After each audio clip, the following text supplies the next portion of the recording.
SNAP benefits for millions of Americans are hanging in the balance as the USDA threatens to cut off food assistance funding to more than 20 Democratic-led states in a showdown over sensitive personal data. The fight pits state privacy concerns against a federal push to root out what the Trump administration calls waste, fraud, and abuse. If blue states don't comply, SNAP benefits for over 42 million Americans could be on the line. Most in the program are at or below the poverty line and in households that include children, seniors, or someone with a disability. This all comes as new rules are now in effect for SNAP beneficiaries that mean more people will have to work or volunteer in order to get benefits. Let's get some insight by turning to Gina Platanino, SNAP Director at the Food Research and Action Center. Thanks for being with us. Thank you for having me. Agriculture Secretary Brooke Rollins promising big changes to SNAP says all the attention during the recent government shutdown has given the government a platform to completely deconstruct the program, in her words. What does that mean to you? It means that they're posturing. It's a lot of propaganda in terms of them not taking responsibility that for the first time in history, SNAP benefits did not go out in time. SNAP is the most regulated program that we have in the federal government. So it's just really, it's not surprising that the secretary is saying this, considering their actions in November. Then if that's the case, then why are specifically these blue Democrat states, why are they objecting to just a simple audit? If this is a heavily regulated program, there's no fraud, there's no waste and abuse. There aren't any illegals without citizenship receiving benefits intended for Americans with disabilities or who are experiencing hard times. Then why do you not want to give over the records? There's no way you can say that we have a program, but we don't want you to confirm that the people receiving the benefits are those who they are intended for. We need these records to do an audit. If everything's on the up and up, what are you hiding? This is not sensitive information. You go to the DMV and apply for a license. That's the same type of data that we're going to need. We need to know who's in these households, what programs they're applying for, how old are they, their gender, and where they were born. Those are questions that must be answered. The problem is this: there's so much fraud in these programs. There's so many people's pockets being padded with these dollars that were pretty much flowing unregulated that they cannot afford to give that up. They already lost USAID. They already lost all of their little black market funding that they were getting when they were stealing from the COVID and the PPP. This is one of their last strong sources of free money. There is so much rampant fraud all over this country. This was going to have to happen eventually, one way or another, either today or in the future, but it should have already happened by now. We're, like Donald Trump said, we're going to have to experience some temporary pain for some long-term results. And if that means cutting the fat and making people angry because you're knocking their hustle and you're pretty much removing their fraud scheme, then so be it. I mean, think about it. We just found out that in the state of Minnesota, under Waltz, who we're sure was aware of this, and so was Omar, the Somalian population defrauded the government for billions. Do you know how much $1 billion is? It's like $1 million times 1,000. And they were, using fraudulent programs for kids with autism and all these different things, right? The money was going to these individuals. They were laundering the money back to a terror organization in Somalia. The fact is this: there's no rift in the Somalia community of Somalians saying, hey, maybe we shouldn't fund terrorists back home when we left there, versus those that are saying, yeah, we should. They're all together. That's why the collective punishment and them being removed altogether makes sense. We're not going to be able to say, well, these are good Somalis, these are bad. No, they're all still under the terrorist organization that runs Somalia. They still all live under those same rules here in America. It's just an extension. They're not assimilating and being a part of the fabric of the United States. So that's just one example. And now we have 20 other states that are expecting to get money but we can't ask questions about where the money's going. Absolutely unacceptable. President Trump says he will withhold SNAP benefits for people in California if officials don't hand over potentially sensitive data, such as the names and immigration status of recipients. The Agriculture Secretary says data revealed by 29 states recently showed 186,000 people who've died are still receiving food aid and some 356,000 duplicate enrollments. Do you? Now, you see, that's where I have a huge issue. For all these people that are receiving benefits, can't you track where the benefits are going exactly? Or are they just showing up on a card, but do you need an ID when you use the card? Or do you just need a PIN? Excuse me, I'm not sure. Sorry, I'm a little under the weather. But they have to get a hold on this. But to say almost 200,000 dead people are still receiving benefits, and you mean to tell me there's no way to cut them off? You know, regular Americans had no idea that you could really scam the government like this. These are all illegals that are coming over here taking advantage, and high up government officials that are working with them. Like I always say, they will do anything to buy the votes of these illegals. They have literally replaced entire communities. I was watching in a video today where there was an illegal. They were like, yeah, I have 3 jobs. And I was like, if I do the math correctly, that's 3 jobs that 3 different Americans could have had. We don't have any spare jobs or spare opportunities. Everything in this country is meant for us. We're not going to their country, taking their jobs. We have our own responsibilities here. When you're on an airplane and they give you the instructions, you have to secure the mask over your face first before you can help anyone else. And right now, this plane is crashing and we must protect ourselves first. To hear that they knowingly have this much fraud happening in these states, but pretending there's nothing they can do about it, why not just shut off the cards? But I guess that's what Trump is doing now with these audits. Everyone's going to have to come in and reapply. And if you don't qualify, you're done. But like, for example, I remember the Katrina people from New Orleans. I remember a lot of them moved to Houston, and their number one complaint was, what do you mean we have to apply and we have to be looking for a job? Because in New Orleans, they just give us money every month with no questions asked indefinitely. You don't have to apply. You don't have to be looking for a job. You don't have to be disabled. Actually, by saying that you're Black, that was being used for a lot of people as a mental disability. A lot of people don't know that. Actually, the auto pen justice, Ketanji Jackson, she's even one of those people that have said being Black is a handicap. It's a disability. And unfortunately, they look at it that way. So that's why they can justify scamming the system, even when they're able-bodied and healthy. But the rest of the country, obviously people like myself, we disagree. You are going to have to show proof that you're looking to better yourself, that you are actually working or doing volunteer work. We can't just enable you to not work forever, because that would be akin to slavery. Giving away free government benefits like food and shelter is one step away from living on a plantation where the owner of the plantation, the master, would would let you eat for free and live for free. All you had to do is tend to the crops on the plantation. Sure, these people aren't tending the crops, but they're tending to the congressional seats and to the voter rolls for Democrats in these areas. So instead of picking produce or picking cotton, they're picking Democrats for you to vote for in exchange for free food and free housing. It's slavery. It is slavery. And these people have been on these systems begging and living off the government since, the Martin Luther King days, when he decided to convince everybody to become a statist and that the state should handle your problems and they owe you.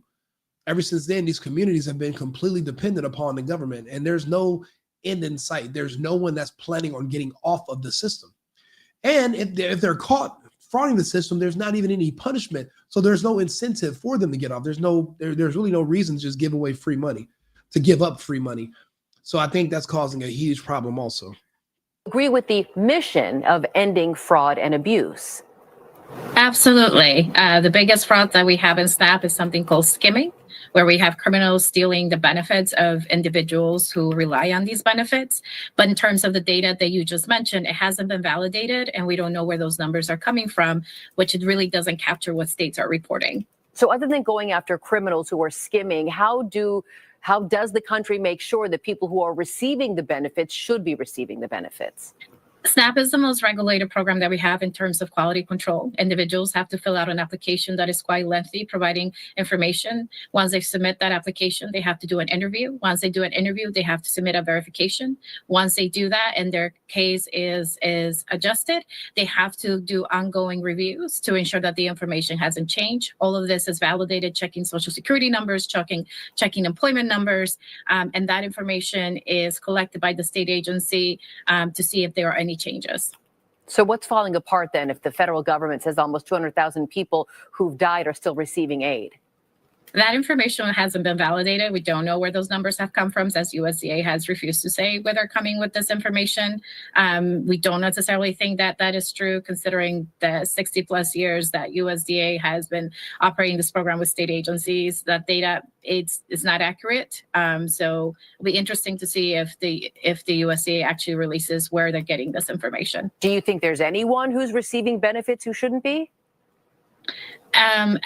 The way that it works is that individuals cannot receive benefits if they are getting benefits elsewhere. They have to close the case. So sometimes it may appear, but like I said, there are so many ways that state agencies are constantly monitoring this, both automatically and physically, in terms of coming out with individuals who are getting benefits. It automatically flags it for them to ensure that the program is operating correctly. I imagine this recent threat by the president to withhold aid for California may put those who are receiving aid and rightfully receiving that aid in a precarious position. Well, it's not new, right? So this stems out from an executive order that the president issued out in February, that he wanted more data into these programs, and USDA went ahead and issued this request, which was, again, unprecedented because they already have systems in place to be able to do this. I call bullshit. For one thing, as an American, you can verify my identity. You know who I am. I have a birth certificate from here, right? When it comes to these people that are scamming the system, these illegals, you can't verify their identity. They can just make up a name, come across the border, and just go by that name and then apply for benefits. But you don't even know. What if they make up 2 or 3 other names as well? There's no way for you to verify who this person is, where they came from. You're not doing fingerprint checks. You're not doing criminal background checks. They don't check nothing. You just fill out paperwork. And I think these people get a cut out of what they're giving all these people. And that's another reason why they have an incentive to continue the fraud and not to put a stop to it. You can tell this woman is uninterested in getting to the truth. She doesn't care if they're defrauding the American people. Her background and her loyalty is to another country, likely a country south of the border. They're not patriots. They just have jobs. They're draining the country. They're using the country up, and then they toss it away. Their loyalty, their allegiance is to another nation, not to us, not to our country, not to our republic, which creates a conflict of interest because, well, how am I supposed to trust that you're going to look out for us the right way? She's actually saying that, well, we don't know where the federal government's getting their numbers. They're the government. They're the ones in charge of the numbers. We don't know where you're getting your numbers. You can't audit the government. We do the auditing. We're auditing you. You're on notice. And guess what? If you don't pass the audit, you don't come off the data, then your programs are shut down indefinitely and you have no one to blame but yourself. This is a genius move by Trump. Put the ball in their court and let them screw themselves over. There was 2 lawsuits, one a private lawsuit, another one for state agencies. There is currently an injunction, a hold on this, where the judge says that USDA cannot do this at the moment. We know that they're going back to court next week from the new request that USDA made. I'm also tired of hearing about these judges. The judges do not control the government. Judges do not constrain the president. Judges are to adjudicate cases with the public. But if you think about it, a judge is just a person with a robe. A judge doesn't have an army, doesn't have a police force. A judge can't even enforce any of their own rulings. They depend on men like myself to do it. But our loyalty, again, is to the republic, to our government, to our president. A judge cannot tell a president what to do. So everybody that keeps leaning on these judges, these ideologue leftist judges who are only put in place to obstruct Trump and the America First agenda, you're wasting your time. We don't listen to the judges. The judges were only put there to slow us down, and we're not going to let them do that. Judges have really no say-so when it comes to this. November, saying that they needed to again submit this data. If you had the governor's ear, would you suggest that the state not reveal this data, even if it means people lose their benefits? There are 3 different levels of laws currently protecting this information. USDA has been sending the information that they need. There's no guarantee that the federal government has a place to. I'm sorry. If your information is so sensitive that you don't want to share it with the government, then don't ask the government for money for food. Period. Problem solved. If your privacy is that important, stop begging.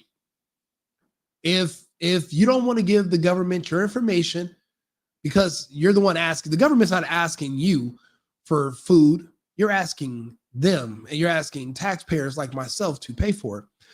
If your information is so valuable, then don't beg for the government and go feed yourself, and then you don't have to worry about being transparent. But you're not going to be able to have it both ways. Well, I want you to give us money, but I also don't want you to ask me who I am or where it's going. You don't get the fuck out of here. Really capture sensitive data. It's millions of individuals, and to have state agencies go through all of this work at a time where, due to the administration's inaction, they had to scramble to try to issue benefits on time and then recalculate benefits. It's just administrative burden. And how can you trust an administration that, the 95-year-old's information that is being sent over is going to be safe? There's no guarantee that the administration will keep this information safe, including social security number, date of births, anything that could be causing for identity theft. And this is everyone, and it's millions of cases. So it's, we teach individuals to hold your information and share it. And the way that states have traditionally sent it is, they send it in a way. Bro, this lady is just vomiting on her microphone. She shouldn't even be up there. The bottom line is this. You can't go somewhere and ask for a loan, and then they say, okay, we need you to fill out an application. And you go, wait a minute. You want me to put my information down? I just want the money. I don't want you to know where I'm at or who I am. Matter of fact, how about this? If you're so distrusting of this government where you're scared to give over your personal information, why do you live in this country? Why not go live somewhere that you deem trustworthy? Why not move to Canada or Mexico? Or you have 190 other countries to choose from. If you're that paranoid, don't forget, your ID comes from the government. So does your passport. So does, when you apply for a mortgage or when you're registering for anything, they know who you are. They just have to verify that you're eligible for these benefits. It's called an audit. It's called being transparent. If you're that scared of this government, move to a country that you trust. Why are you forcing yourself to be here? Do better. 20 Democratic-led states in a showdown over sensitive administration that, the 95-year-old's information that is being sent over is going to be safe. There's no guarantee that the administration will keep this information safe, including social security number, date of births, anything that could be causing for identity theft. And this is everyone, and it's millions of cases. So it's, we teach individuals to hold your information and share it. And the way that states have traditionally sent it is, they send it in a way that is private and secure. What the administration is requiring, again, it's unprecedented in the last 60 years. Okay, we'll watch what happens. She sounds like one of these idiot people that when they get pulled over by the police, they call 911. It's like the police that you're calling, the 911 they're already pulling you over. They're already there. How are you going to say you don't trust the government when your information, when it's literally the government that generates and gives you your information? You are a scammer. You just don't want to be caught. And listening to these people scramble I'm just so glad that we're not buying their BS anymore and their tears don't matter. You are going to comply. And guess what? You're going to find out in these blue states, the only people that are going to comply are going to be Americans. The illegals are going to be scared and they're going to get caught. It's only going to be the Americans that actually need it. And guess what? The Americans who need it, if they find out their benefits are being held up because these politicians in these blue states are so worried about their illegals getting their money, they are going to turn on them like rabid dogs. Just watch. Because when it comes down to Americans, our bottom line is number one. We are not going to take food out of our mouths because of some illegals or because of some other random people. No. Our priorities are first. And it's going to come down to that. And you're going to watch. These people are going to have to eat their words. Like and subscribe, share the video. I'll be back on live in a few minutes. Sorry, I've been off for a couple of days. I was a little under the weather. It's like hella cold out here. But do me a favor and remember, America first, America only. I've been needing to find a new apartment, which has not been easy with credit as bad as mine. Luckily, I found cosigning.com. They connected me with a cosigner who helped me get my dream apartment for me and my dog. I just paid a small fee and was able to move in fast. Get the cosigner you need for the apartment you want. Check out cosigning.com today.